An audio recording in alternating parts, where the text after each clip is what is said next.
oficer dhe hetues të Byros Kombëtare të Hetimit po kryen kontroll në disa ambiente të marra me qira në një pallat luksoz përgjatë rrugës Myslim Shyri në Tiranë.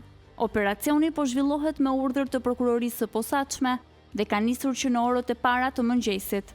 Kontrollet fokusohen në kompani dhe subjekte që operojnë si call center dhe që dyshohet se kanë mashtruar qytetarë evropian duke u marrë të dhëna financiare në mënyrë të paligjshme. Hetimet e mëparshme kanë evidentuar praktika të tilla ku disa qendra operojnë jashtë ligjit dhe përdorin metoda të sofistikuara për të dëmtuar klientët në vendet e Bashkimit Evropian. Operacioni sotëm kryhet në kuadër të bashkëpunimit ndërkombëtar për parandalimin e krimeve të organizuara dhe mashtrimeve financiare.